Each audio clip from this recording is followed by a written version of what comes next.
Hey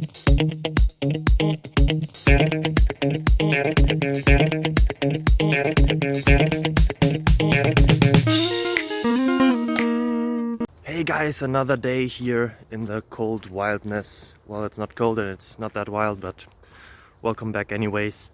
I have a question, hopefully also answers. Maybe it's the question you were having as well. I don't know, it depends on how you find us or found us.